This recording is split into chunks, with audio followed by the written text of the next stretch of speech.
ಜಲಜ್ಯೇಷ್ಠನಿಭಾಕಾರಂ ಜಗದೀಶಪದಾಶ್ರಯಂ ಜಗತೀತಲವಿಖ್ಯಾತಂ ಜಗನ್ನಾಥಗುರುಂ ಭಜೆ.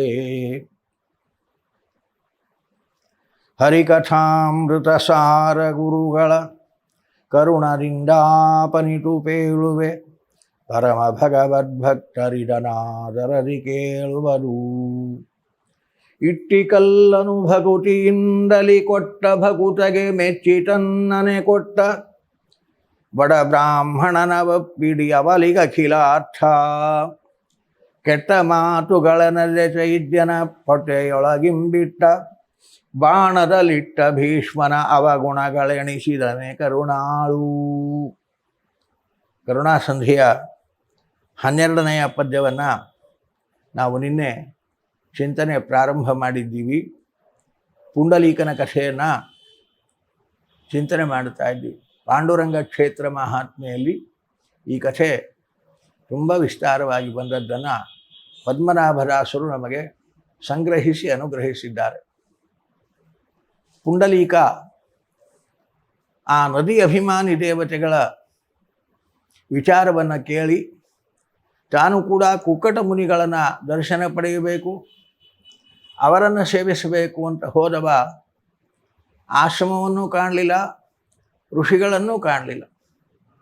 ಹಾಗಾದರೆ ಈ ದೇವತಾ ಸ್ತ್ರೀಯರು ಏನೋ ಮುಚ್ಚಿಟ್ಟು ಹೇಳಿದ್ದಾರೆ, ಸ್ಪಷ್ಟವಾಗಲಿಲ್ಲ. ನಾಳೆ ದಿನಾ ಬಂದು ನಾವು ಥಳಿ ರಂಗೋಲಿ ಮಾಡ್ತೀವಿ ಅಂತ ಹೇಳಿದ್ದಾರೆ. ಹಾಗಾದರೆ ನಾಳೆ ಪುನಃ ಬರ್ತಾರೆ, ನಾಳೆ ಅವರನ್ನು ಕೇಳಬೇಕು ಪುನಃ ಅಂತ ಮರುದಿನ ಸೂರ್ಯೋದಯಕ್ಕೆ ಕಾಶಿಯಾತ್ರೆಗೆ ಹೊರಡಬೇಕು ಅಂತ ಸಿದ್ಧನಾದ ಪುಂಡಲೀಕ ಕಾಶಿಯಾತ್ರೆಗೆ ಹೋಗದೆ ಆ ದೇವತಾ ಸ್ತ್ರೀಯರ ದರ್ಶನಕ್ಕಾಗಿ ಅಂದು ಎಲ್ಲರೂ ಮುಂದೆ ಪ್ರಯಾಣ ಮಾಡಿದರು. ಅವನು ಅವನ ಹೆಂಡತಿ ಮಾತ್ರ ಧರ್ಮಛತ್ರದಲ್ಲಿ ಹಾಗೇ ಉಳಿದರು. ಹೆಂಡತಿ ಕೇಳಿದ್ಲು, ನಾವು ಕೂಡ ಕಾಶಿಯಾತ್ರೆಗೆ ಪ್ರಯಾಣ ಮಾಡಬೇಕಲ್ವ, ಅನೇಕ ಜನ ಸಾಧುಗಳು ಪ್ರಯಾಣ ಮಾಡ್ತಾ ಇದ್ದಾರೆ, ನಾವು ಪ್ರಯಾಣ ಮಾಡೋಣ. ನಿನಗೆ ತಿಳಿಯಲ್ಲ, ಸುಮ್ಮನೆ ಕೂತ್ಕೋ, ನಾ ಎಲ್ಲ ಬರ್ತೇನೆ, ನಾನು ಕರ್ಕೊಂಡು ಹೋದಾಗ ಬಾ, ಸಾಕು, ನಾ ಹೇಳಿದ್ದು ಕೇಳು ಸಾಕು ಅಂತ ಜೋರು ಮಾಡಿ ಅವಳನ್ನು ಬಾಯಿ ಮುಚ್ಚಿಸ್ಬಿಟ್ಟಿದ್ದ. ಏನು ಮಾಡ್ತಾಳೆ ಹೆಣ್ಮಗಳು, ಪಾಪ ಸುಮ್ಮನೆ ಆದ್ಲು, ನೋಡೋಣ ಯಾವಾಗ ಕರ್ಕೊಂಡು ಹೋದರೆ ಆವಾಗ ಹೋದ್ರಾಯಿತು ಅಂತ ಸುಮ್ಮನೆ ಆಗಿದ್ದಾಳೆ. ಅಂದು ಅಲ್ಲಿ ವಾಸ ಮಾಡಿದರು ಧರ್ಮಛತ್ರದಲ್ಲಿ. ಮರುದಿನ ಯಥಾರೀತಿಯಾಗಿ ಆ ಜಗಲಿಯ ಮೇಲೆ ಬಂದು ಕೂತ. ಬೆಳಗ್ಗೆ 4 ಗಂಟೆಗೆ ಇವರು ಥಳಿ ರಂಗೋಲಿ ಮಾಡಲಿಕ್ಕೆ ಹೋಗ್ತಾರೆ, ನೋಡಬೇಕು ಅಂತ. ಅವನು ಅಂದುಕೊಂಡಂತೆ ಆ ನದಿ ಅಭಿಮಾನಿ ದೇವತೆಗಳು ಅಂದು ಕೂಡ ಹೊರಟರು. ಹೊರಡುವಾಗ ಕೆಟ್ಟ ಕುರೂಪ. ಹಾಗಾದರೆ ಇವರು ಥಳಿ ರಂಗೋಲಿ ಮಾಡಿಕೊಂಡು ಕುರೂಪ ಕಳೆದುಕೊಂಡು ಅವರ ಅನುಗ್ರಹದಿಂದ ಸ್ವರೂಪ ಸುತೇಜಸ್ಸಿನಿಂದ ಕೂಡಿರತಕ್ಕಂತಹ ಶರೀರ ಹೊಂದಿ ಬರುವಾಗ ಆವಾಗ ಅವರನ್ನು ಭೇಟಿಯಾಗಿ ಅವರಿಂದ ಸರಿಯಾದ ವಿಷಯ ತಿಳಿಯಬೇಕು ಅಂತ ಕಾದು ಕುಳಿತ. 10 ನಿಮಿಷದಲ್ಲಿ ಅವರು ಕುಕ್ಕುಟ ಮುನಿಗಳ ಆಶ್ರಮಕ್ಕೆ ಹೋಗಿ ಥಳಿ ರಂಗೋಲಿ ಕೆಲಸಗಳನ್ನು ಮುಗಿಸಿಕೊಂಡು ತಿರುಗಿ ಬಂದರು. ದಿವ್ಯವಾದ ರೂಪ, ಅದ್ಭುತವಾದ ತೇಜಸ್ಸು ಮುಖದಲ್ಲಿ ನಗುತ್ತಾ ಆ 7-8 ಜನ ಸ್ತ್ರೀಯರು ಹೊರಡುವಾಗ ಮತ್ತೆ ನಮಸ್ಕಾರ ಮಾಡ್ತಾನೆ ಪುಂಡಲೀಕ. ತಾಯಂದಿರ, ನಾನು ನಿನ್ನೆ ಕೇಳಿದೆ, ನಾನು ಕೂಡ ಆಶ್ರಮಕ್ಕೆ ಹೋಗಬೇಕು, ಕುಕ್ಕಟ ಮುನಿಗಳ ದರ್ಶನ ಪಡೆಯಬೇಕು ಅಂತ ಇಲ್ಲೇ ಸಮೀಪದಲ್ಲಿದೆ ಅಂತ ಹೇಳಿದರು. ನಾನು ಸಮೀಪದಲ್ಲೆಲ್ಲ ಎಲ್ಲ ದೂರ ತಿರುಗಾಡಿ ಎಲ್ಲ ಕಡೆ ಅನ್ವೇಷಣೆ ಮಾಡಿದೆ, ಎಲ್ಲಿಯೂ ನನಗೆ ಯಾವ ಆಶ್ರಮವೂ ಕಾಣಲಿಲ್ಲ, ಯಾವ ಋಷಿಗಳ ದರ್ಶನವೂ ಆಗಲಿಲ್ಲ. ಹೀಗಾಕಾಯಿತು. ನೀವು 10 ನಿಮಿಷದಲ್ಲಿ ಹೋಗಿ ಥಳಿ ರಂಗೋಲಿ ಮಾಡಿ ಬಂದ್ರಿ. 10 ನಿಮಿಷದಲ್ಲಿ ಹೋಗಲಿಕ್ಕೆ 2 ನಿಮಿಷ, ಬರಲಿಕ್ಕೆ 2 ನಿಮಿಷ, ಅಲ್ಲಿಂದ 5-6 ನಿಮಿಷ ಥಳಿ ರಂಗೋಲಿ. ಹೀಗೆ 2 ನಿಮಿಷದಲ್ಲಿ ನೀವು ಹೋಗಿ ಬರಬಹುದಾದ ಜಾಗ ನಾನು ತಾಸುಗಟ್ಟಲೆ ತಿರುಗಾಡಿ ಹುಡುಕಿದರೂ ಆಶ್ರಮ ನನಗೆ ಸಿಗಲಿಲ್ಲ. ಏನೋ ಇದರಲ್ಲಿ ರಹಸ್ಯ ಇರಬೇಕು, ನೀವು ನನಗೆ ಸರಿಯಾಗಿ ಹೇಳ್ತಾ ಇಲ್ಲ, ಏನೋ ಮುಚ್ಚಿಟ್ಟು ಹೇಳ್ತಾ ಇದ್ದೀರಿ ಅಂತ ಅಂದ್ಕೋತೇನೆ ನಾನು. ಏನದು ರಹಸ್ಯ? ಯಾರವರು ಋಷಿಗಳು? ಏನವರ ಮಹಾತ್ಮೆ? ನಿಮ್ಮ ಪರಿಹಾರ ಮಾಡಬೇಕಾದ್ರೆ ಅವರ ಸಾಮರ್ಥ್ಯ ಎಂಥದ್ದು? ಅದೆಲ್ಲ ನನಗೆ ತಿಳಿಬೇಕು, ಹೇಳ್ರಿ ಅಂತ ಕೇಳಿದಾಗ ಆ ನದಿಯ ಅಭಿಮಾನಿ ದೇವತೆಗಳು ಇವನ ಪಕ್ವಾವಸ್ಥೆಯನ್ನು ಕಂಡು ಒಬ್ಬರ ಮುಖ ಒಬ್ಬರನ್ನು ನಕ್ಕರು, ಕಣ್ಣು ಸನ್ನೆ ಮಾಡಿದರು. ಒಳ್ಳೆಯ ಚೇತನ, ಪಕ್ವಾವಸ್ಥೆಯಲ್ಲಿ ಬಂದಿದ್ದಾನೆ, ಉದ್ಧಾರ ಆಗುವ ಕಾಲ ಬಂದಿದೆ, ಯಥಾರ್ಥ ವಿಚಾರವನ್ನು ತಿಳಿಸಬೇಕು ಅಂತ ಕಣ್ಣಿನ ಭಾಷೆಯಲ್ಲೇ ಮಾತನಾಡಿಕೊಂಡ ಆ ದೇವತಾ ಸ್ತ್ರೀಯರೆಲ್ಲ ಪುಂಡಲೀಕನನ್ನು ಕುರಿತು ಮಾತನಾಡುತ್ತಾರೆ. ಪುಂಡಲೀಕ, ನೀನು 1 ಗಂಟೆ ಕಾಲ ಹುಡುಕಿದರೂ ಯಾವ ಆಶ್ರಮ ಸಿಗಲಿಲ್ಲ, ಋಷಿಗಳ ದರ್ಶನ ಆಗಲಿಲ್ಲ ಅಂದೆಲ್ಲ. ಗಂಟೆ ಅಲ್ಲ, ವರ್ಷಗಟ್ಟಲೆ ಹುಡುಕಿದರೂ ನಿನಗೆ ಆ ಋಷಿಗಳ ದರ್ಶನ ಆಗಲ್ಲ, ಆ ಆಶ್ರಮದ ದರ್ಶನ ಆಗಲ್ಲ. ಅವನಂದ, ಯಾಕೆ ಆಗಲ್ಲ? ನೀವು 2 ನಿಮಿಷದಲ್ಲಿ ಹೋಗಿ ಆ ಕಾರ್ಯ ಮಾಡಿಕೊಂಡು ಬಂದರೆ ನಿಮಗೆ ಸಾಧ್ಯ ಆಯಿತು, ನನಗೆ ಯಾಕೆ ಸಾಧ್ಯ ಆಗ್ತಾ ಇಲ್ಲ? ಯಾಕೆ ನನಗೆ ಅವರ ದರ್ಶನ ಆಗಲ್ಲ ಅಂತ ಹೇಳ್ತೀವಿ ಅಂದಾಗ ಆ ದೇವತೆಗಳು ಮಾತನಾಡ್ತಾರೆ,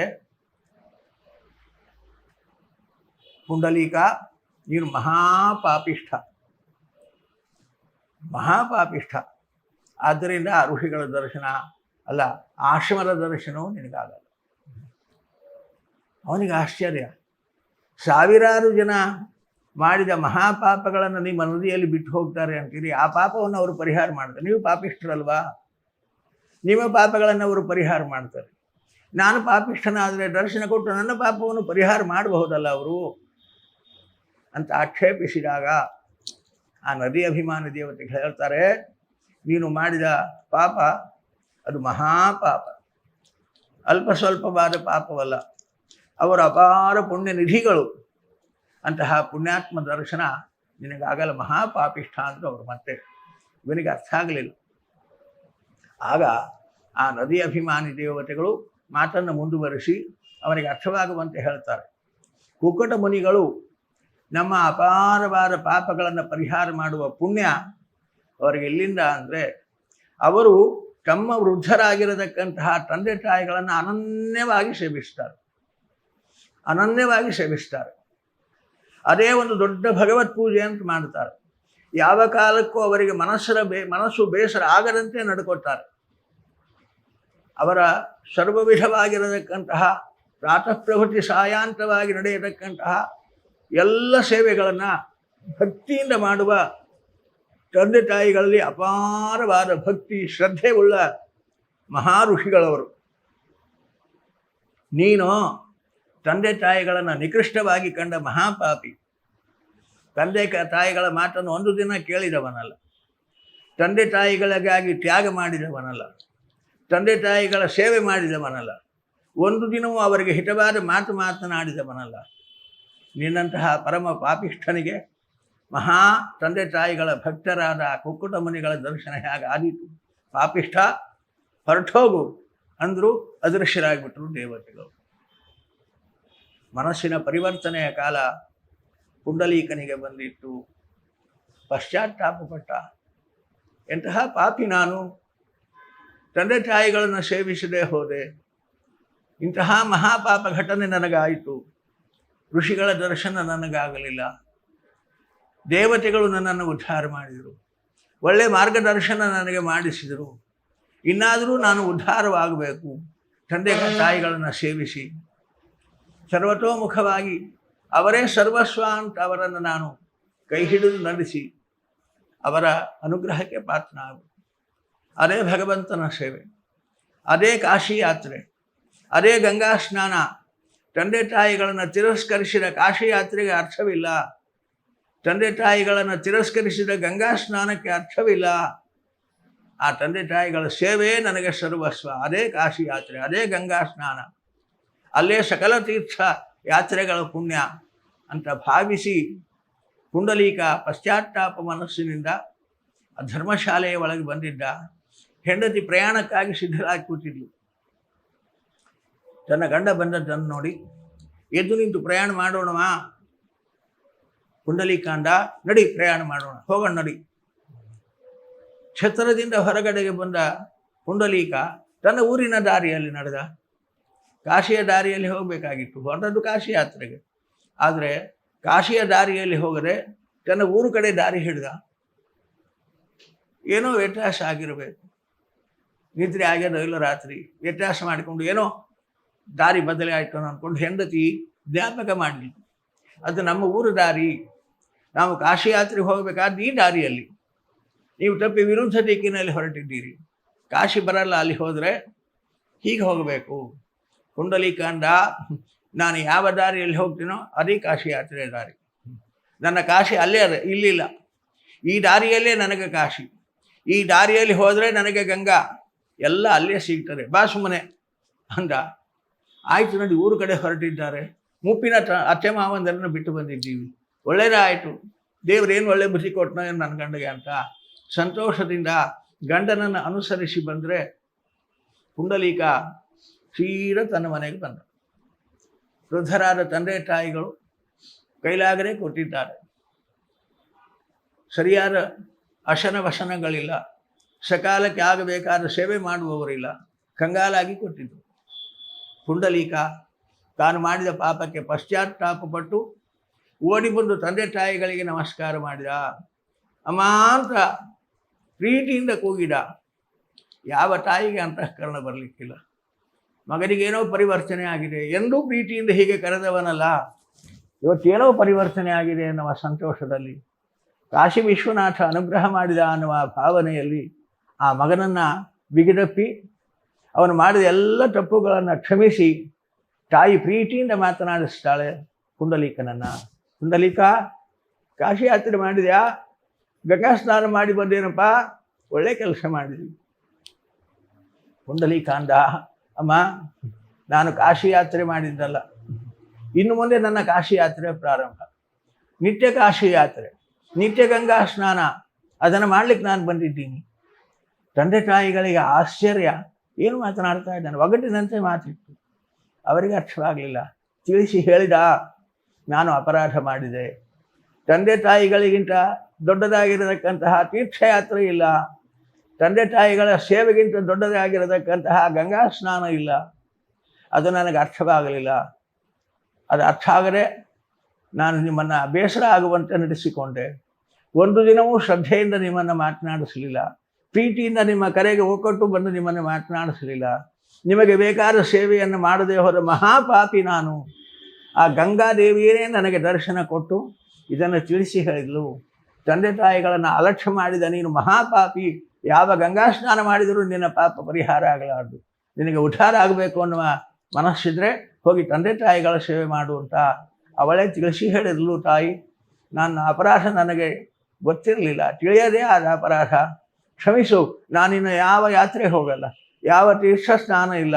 ನಿಮ್ಮ ಸೇವೆಯೇ ಸಕಲ ತೀರ್ಥ, ನಿಮ್ಮ ಸೇವೆಯೇ ಸಕಲ ಕ್ಷೇತ್ರ, ನಿಮ್ಮ ಅನುಗ್ರಹವೇ ಭಗವಂತನ ಅನುಗ್ರಹ.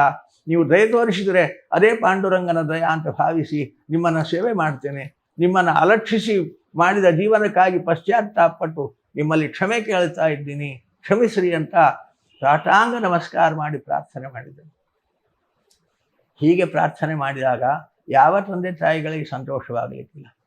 ಮಗನನ್ನು ಬಿಗಿದಪ್ಪಿ ಬಿಟ್ಟಿದ್ದಾರೆ, ಆನಂದ ಬಾಷ್ಪ ಹಾಕಿಬಿಟ್ಟಿದ್ದಾರೆ. ಯಾವ ಕಾಶಿ ಯಾತ್ರೆ ಫಲವೋ, ಕಾಶಿ ಯಾತ್ರೆ ಮಾಡ್ತೇನೆ ಅನ್ನುವ ಒಂದು ಪುಣ್ಯ ವಿಶೇಷ ಮಾಡಿದ್ದಿಲ್ಲ, ಇನ್ನು ಮಾಡ್ತೇನೆ, ಗಂಗಾ ಸ್ನಾನ ಮಾಡ್ತೇನೆ ಅಂತ ಸಂಕಲ್ಪ ಮಾಡಿದ್ದಕ್ಕೇನೆ ಇಷ್ಟು ಒಳ್ಳೆಯ ಬುದ್ಧಿ ಕಾಶಿ ವಿಶ್ವನಾಥ ನಮ್ಮ ಮಗನಿಗೆ ಕೊಟ್ಟ. ಆ ಗಂಗೆ ಒಳ್ಳೆ ಬುದ್ಧಿಯನ್ನು ಕೊಟ್ಟಿದ್ದಾಳೆ ನನ್ನ ಮಗನಿಗೆ. ಇದಕ್ಕಿಂತ ಭಾಗ್ಯ ಮುಪ್ಪಿನಲ್ಲಿ ತಂದೆ ತಾಯಿಗಳಿಗೇನುಂಟು? ಮಗ ಜೊತೆಯಲ್ಲಿರಬೇಕು, ಸೊಸೆ ಜೊತೆಯಲ್ಲಿರಬೇಕು, ಮೊಮ್ಮಕ್ಕಳು ಜೊತೆಯಲ್ಲಿರಬೇಕು, ಅವರನ್ನು ನೋಡ್ತಾ ಸಂತೋಷ ಪಡಬೇಕು. ವೃದ್ಧಾಪ್ಯದಲ್ಲಿದ್ದ ತಂದೆ ತಾಯಿಗಳಿಗೆ ಇದಕ್ಕಿಂತ ಹೆಚ್ಚಿನ ಬಯಕೆ ಇರಲ್ಲ. ಆದರೆ ಮಕ್ಕಳಿಗೆ ಇದು ಅರ್ಥ ಆಗಲ್ಲ. ಅವರಿಗೆ ಬಹಳ ಸಂತೋಷ ಆಯಿತು. ಪುಂಡಲೀಕ ಸಂತೋಷದಿಂದ ಅವರ ಸೇವೆ ಮಾಡ್ತಾನೆ. ನಿತ್ಯ ತಾನು ನದಿ ಸ್ನಾನಕ್ಕೆ ಕರೆದುಕೊಂಡು ಹೋಗ್ತಾನೆ. ಭೀಮರತಿ ನದಿಗೆ ಅವರನ್ನು ಹೆಗಲಲ್ಲಿ ಹೊತ್ತು ಕರ್ಕೊಂಡು ಹೋಗ್ತಾನೆ. ನದಿ ದಡದಲ್ಲಿ ಅವರನ್ನು ಕೂಡಿಸ್ತಾನೆ. ಭೀಮರತಿ ನದಿಯಿಂದ ಸ್ನಾನ ಮಾಡಿಸ್ತಾನೆ. ಮೈ ಬರೆಸಿ ಒಳ್ಳೆಯ ವಸ್ತ್ರಗಳನ್ನು ತೊಡಿಸಿ ಹೆಗಲ ಮೇಲೆ ಹೊತ್ತು ಮನೆಗೆ ಕರೆತರ್ತಾನೆ. ಮೆಟ್ಟಗಿನ ಹಾಸಿಗೆ ಹಾಸಿಕೊಟ್ಟು ಅವರಿಗೆ ವಸ್ತ್ರ ಆಭರಣಗಳನ್ನು ಹಾಕಿ ಒಳ್ಳೆಯ ಅಡುಗೆಯನ್ನು ಮಾಡಿಸಿ ತಾನೇ ತನ್ನ ಕೈಯಾರೆ ಊಟ ಮಾಡಿಸ್ತಾನೆ. ಕಾಲು ಒತ್ತುತ್ತಾನೆ. ಅವರ ಯೋಗಕ್ಷೇಮ ವಿಚಾರ ಮಾಡ್ತಾನೆ. ಹೀಗೆ ಬಹುಕಾಲ ತಂದೆ ತಾಯಿಗಳನ್ನು ಸೇವಿಸಿದ ಪುಣ್ಯಾತ್ಮನಾದ ಪುಂಡಲೀಕ. ಒಂದು ದಿನ ಪಾಂಡುರಂಗ ಇವನನ್ನು ಪರೀಕ್ಷಿಸಬೇಕು ಅಂತ ಪುಂಡಲೀಕ ಮುಂದೆ ನೋಡಿ ತಂದೆ ತಾಯಿಗಳಿಗೆ ಭೀಮರತಿ ನದಿಯಲ್ಲಿ ಸ್ನಾನ ಮಾಡಿಸ್ತಾ ಇದ್ದರೆ ಹಿಂದೆ ಬಂದು ನಿಂತ ಪುಂಡಲೀಕನ ಹಿಂಭಾಗದಲ್ಲಿ ಬಂದು ನಿಂತ ಪಾಂಡುರಂಗ. ಬಾಲಕೃಷ್ಣ ರೂಪ, ಕಾಲಿನ ಗೆಜ್ಜೆಯ ಶಬ್ದಗಳನ್ನು ಕೇಳಿದ ಪುಂಡಲೀಕನಿಗೆ ಆಶ್ಚರ್ಯ, ಆನಂದ. ತಿರುಗಿ ನೋಡಿದ ಪುಂಡಲೀಕ, ಕೂಗಿದ ಪಾಂಡುರಂಗ. ತಿರುಗಿ ನೋಡಿದ ಪುಂಡಲೀಕನಿಗೆ ಆಶ್ಚರ್ಯವೋ ಆಶ್ಚರ್ಯ, ಆಶ್ಚರ್ಯದ ಮೇಲೆ ಆಶ್ಚರ್ಯ. ಸಾಕ್ಷಾತ್ ಪಾಂಡುರಂಗನ ದರ್ಶನವಾಗಿದೆ. ಆನಂದ ಬಾಷ್ಪಗಳು ಕಣ್ಣಲ್ಲಿ ಬಂತು. ಪಾಂಡುರಂಗ, ನಾನು ತಂದೆ ತಾಯಿಗಳ ಸೇವೆ ಮಾಡ್ತಾ ಇದ್ದೇನೆ ತಂದೆ, ಇವರನ್ನು ಮನೆಗೆ ಬಿಟ್ಟು ಇವರನ್ನು ಶುಶ್ರೂಷೆ ಮಾಡಿ ನಂತರದಲ್ಲಿ ಬರ್ತೇನೆ, ಅಲ್ಲಿಯವರೆಗೆ ನೀನು ಇನ್ನೇ ನಿಲ್ಲು ಅಂತ ಅಲ್ಲಿಂದ ಒಂದು ಇಟ್ಟಿಗೆಯನ್ನು ತೆಗೆದು ಇಟ್ಟ. ಭಕ್ತಿಯಿಂದ ಕೊಟ್ಟ ಆ ಇಟ್ಟಿಗೆಯ ಮೇಲೆ ಪಾಂಡುರಂಗ ತಾನು ನಿಂತ. ಪುಂಡಲೀಕ ತಂದೆ ತಾಯಿಗಳನ್ನು ಮನೆಗೆ ಮುಟ್ಟಿಸಿ ಅವರಿಗೆಲ್ಲ ಊಟ ಮಾಡಿಸಿ ಮೆಚ್ಚಗನ ಹಾಸಿಕೊಟ್ಟು ಅವರನ್ನು ಒಲಗಿಸಿ ಪಾಂಡುರಂಗನ ದರ್ಶನಕ್ಕಾಗಿ ಓಡಿ ಬರ್ತಾನೆ. ಪಾಂಡುರಂಗನಿಗೆ ಸಾಷ್ಟಾಂಗ ನಮಸ್ಕಾರ ಮಾಡಿ ಪ್ರಾರ್ಥನೆ ಮಾಡ್ತಾನೆ. ತಂದೆ, ನಾನು ಆ ಸೇವೆಯಲ್ಲಿ ನಿನ್ನನ್ನು ಅಲಕ್ಷಿಸಿದೆ. ನಾನು ಬರುವವರೆಗೆ ನೀನು ಕಾಯಬೇಕಾಯ್ತು, ನಿನ್ನನ್ನು ಕಾಯಿಸಿಬಿಟ್ಟೆ, ಅಪರಾಧವಾಯಿತು, ಕ್ಷಮಾ ಮಾಡು ಹೇಳಿಕೊಂಡಾಗ ಪಾಂಡುರಂಗ ಅಂತಾನೆ, ಪುಂಡಲೀಕ, ನಿಜವಾಗಿ ನನ್ನ ಸೇವೆ ಮಾಡಿದವನು ನೀನು. ನಾನು ನಿನಗಾಗಿ ಕಾದೆ. ತುಂಬ ಒಳ್ಳೆಯ ಕೆಲಸ ಮಾಡ್ತಾ ಇದ್ದೀವಿ. ನಿಜವಾಗಿ ಮಕ್ಕಳು ಮಾಡಬೇಕಾದ ಕರ್ತವ್ಯ ತಂದೆ ತಾಯಿಗಳಲ್ಲಿ ನನ್ನನ್ನು ಕಾಣಬೇಕು. ತಂದೆ ತಾಯಿಗಳನ್ನು ಅಲಕ್ಷ್ಯ ಮಾಡಿ ನನ್ನ ಆರಾಧನೆ ಮಾಡಿದರೆ ನಾನು ಪ್ರೀತನಾಗಲಾರೆ. ಹೀಗೆ ಪಾಂಡುರಂಗ ಹೇಳಿ ಅನುಗ್ರಹಿಸಿದಾಗ ಪುಂಡಲೀಕ ಪ್ರಾರ್ಥನೆ ಮಾಡ್ತಾನೆ, ಸ್ವಾಮಿ, ನಾನು ತಂದೆ ತಾಯಿಗಳ ಸೇವೆ ಮಾಡಿದೆ ಅಂತ ನನಗೆ ಅನುಗ್ರಹ ಮಾಡುವುದಕ್ಕಾಗಿ ಬಂದು ನಿಂತು. ಇಷ್ಟು ಮಾತ್ರ ಅಲ್ಲ, ಮುಂದೆ ಯಾರು ತಂದೆ ತಾಯಿಗಳ ಸೇವೆ ಮಾಡ್ತಾರೋ ಅವರನ್ನು ಹೀಗೆ ನೀನು ಉದ್ಧಾರ ಮಾಡುವುದಕ್ಕೋಸ್ಕರವಾಗಿ, ಅವರ ಎಲ್ಲ ಪಾಪಗಳನ್ನು ಪರಿಹಾರ ಮಾಡಿ ಉದ್ಧಾರ ಮಾಡಬೇಕು ಅಂತ ಸೊಂಟಗಟ್ಟಿ ನೀನು ನಿಲ್ಲಬೇಕು ಜಗತ್ತಿನ ಉದ್ಧಾರಕ್ಕೋಸ್ಕರವಾಗಿ ಅಂತ ಪ್ರಾರ್ಥಿಸಿದಾಗ ಇಟಿಕಲ್ಲನ್ನು ಭಕುಟಿಯಿಂದಲೇ ಕೊಟ್ಟ ಆ ಭಕ್ತನ ಆ ಇಟ್ಟಿಗೆಯ ಮೇಲೆ ಭಗವಂತ ಪ್ರತಿಜ್ಞೆ ಮಾಡಿ ನಿಲ್ತಾನೆ, ನಾ ಸೊಂಟಗಟ್ಟಿ ನಿಂತಿದ್ದೇನೆ. ಯಾರು ತಂದೆ ತಾಯಿಗಳನ್ನು ಭಕ್ತಿಯಿಂದ ಸೇವಿಸ್ತಾರೋ ಅಂಥವರನ್ನು ಎಲ್ಲ ಪಾಪ ಪರಿಹಾರ ಮಾಡಿ ನನ್ನ ದಯಾದೃಷ್ಟಿಯಿಂದ ನೋಡಿ ನಿನ್ನನ್ನು ಹಾಗೆ ಉದ್ಧಾರ ಮಾಡಿದನೋ ಅವರನ್ನು ಹಾಗೆ ಉದ್ಧಾರ ಮಾಡುವುದಕ್ಕಾಗಿ ನೀನು ಕೊಟ್ಟ ಇಟ್ಟಿಗೆಯ ಮೇಲೆ ಹೀಗೆ ನಿಲ್ತೇನೆ ಅಂತ ವಿಠಲ ತಾನಲ್ಲಿ ಇಟ್ಟಿಗೆಯ ಮೇಲೆ ನಿಂತ ಅನ್ನತಕ್ಕಂತಹ ಚರಿತ್ರೆಯನ್ನು ಪಾಂಡುರಂಗ ಕ್ಷೇತ್ರ ಮಹಾತ್ಮೆಯಲ್ಲಿ ವಿಸ್ತಾರವಾಗಿ ಹೇಳಿದ್ದಾರೆ. ಪದ್ಮನಾಭದಾಸರು ಸಂಗ್ರಹಿಸಿ ನಮಗೆ ಕೊಟ್ಟಿದ್ದಾರೆ ವ್ಯಾಖ್ಯಾನದಲ್ಲಿ. ಅಂತಹ ಪರಮ ಮಂಗಲಕರವಾಗಿರತಕ್ಕಂತಹ ಪಾಂಡುರಂಗನ ಆ ದಯ ಪಡೆಯಬೇಕಾದರೆ ಮಾಡಬೇಕಾದ ತಂದೆ ತಾಯಿಗಳ ಸೇವೆ ನಿಷ್ಠೆಯಿಂದ ಮಾಡಿದ ಆ ಪುಂಡಲೀಕನಿಗೆ ಭಗವಂತ ಅನುಗ್ರಹಿಸಿದ ಕಥೆಯನ್ನು ಹೇಳ್ತಾ, ಈಗ ಮಾಡಬೇಕಾದ ಕರ್ತವ್ಯಗಳನ್ನು ಅವಶ್ಯವಾಗಿ ಪ್ರಾಮಾಣಿಕವಾಗಿ ಮಾಡಿದಾಗ ಭಗವಂತ ದಯ ತೋರಿಸ್ತಾನೆ ಅನ್ನತಕ್ಕಂತಹ ಸಂದೇಶವನ್ನು ಕೊಡುವ ಈ ಒಂದು ಕಥೆಯನ್ನು ಸಂಗ್ರಹಿಸಿ ದಾಸರಾಯರಂತಾರೆ, ಇಟ್ಟಿಕಲ್ಲನ್ನು ಭಕುತಿಯಿಂದಲೇ ಕೊಟ್ಟ ಭಕುತಗೆ ಮೆಚ್ಚಿ ತನ್ನನೇ ಕೊಟ್ಟ, ನಿನಗಾಗಿ ನಾನಿಲ್ಲಿ ನಿಂತಿದ್ದೇನೆ ಅಂತ ಭಗವಂತ ತಾನು ನಿಂತನಲ್ಲ, ಏನು ಕರುಣೆ ಅವನದ್ದು ಎನ್ನುವುದಾಗಿ ಅವನ ಕಾರುಣ್ಯವನ್ನು ಚಿಂತನೆಗೆ ಕೊಡ್ತಾರೆ. ಬಡ ಬ್ರಾಹ್ಮಣನ ಒಪ್ಪಿಡಿಗೆ ಅವಲಿಗೆ ಅಖಿಲಾರ್ಥ ಅಂತ ಮುಂದಿನ ಸುಧಾಮನ ಕಥೆ ಅಂತ ಹೇಳ್ತಾರೆ. ಅವನು ಕೊಟ್ಟದ್ದು ಒಪ್ಪಿಡಿ ಅವಲಿಗೆ, ಅವನಿಗೆ ಹೇಗೆ ಭಗವಂತ ಅನುಗ್ರಹಿಸಿದ ಚಮತ್ಕಾರದ ಕಥೆ ದಶಮಸ್ಕಂದ ಭಾಗವತದಲ್ಲಿ ಬರುವ ಆ ಕಥೆಯ ಚಿಂತನೆಯನ್ನು ನಾಳಿನ ದಿನ ಮತ್ತೆ ಚಿಂತನೆಯನ್ನು ಮಾಡಿ ಮುಂದುವರಿಸೋಣ. ಮಧ್ವೇಶಾರ್ಪಣಮಸ್ತು.